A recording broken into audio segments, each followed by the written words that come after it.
Læringarmáli stigbending. Vi fara at læra at stigbenda. Stigbending, hvad er det her? Det er ikke også stiger til eller der. Da vi tar som stigbending, så tar vi om grundstig, som det minsta, misstig, som mitt i middelen, og hastig, som det mesta, det ringaste, det vakraste, det stuttligaste, og så framvis. Större! Störst! Vi byta bendingarmynstrin i 4 bølkar.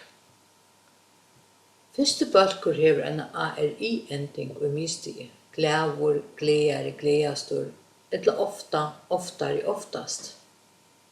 Annar bølkur hever en RI-ending og misstige. Storur, større, størstur, framme, fremre, fremst.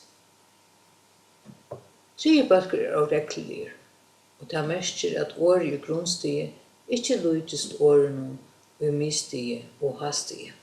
Vi sier gammal, eldre, eldstor, gåur, bedre, bestor, og vel, bedre, best. Vi skjøtter vi vel at det store måneder var hvordan året ser ut i grunnstige, og så ser ut i misstige og hastige. I 4. bølge setter vi mer eller mest framafyr.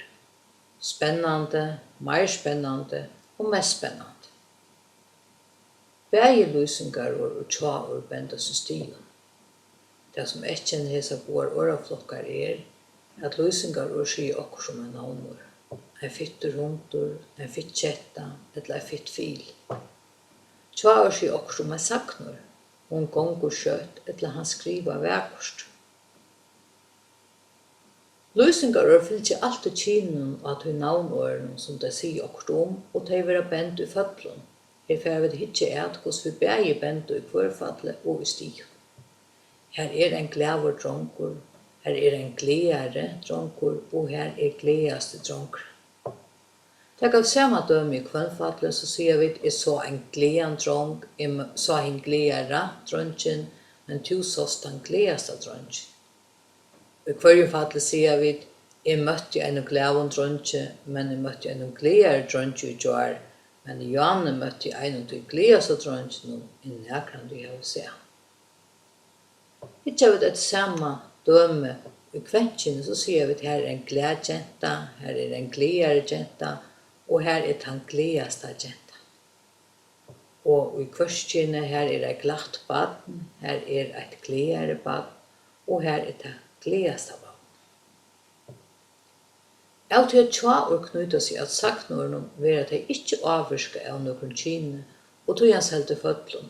De vil einans stipend.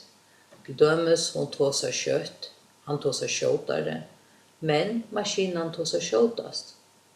Hun tog seg vel, han tog seg betur, men Katrin tog seg best. Det stuttligast? Det sterskast? Det fittast? Det klokast? Det bara allar bäst.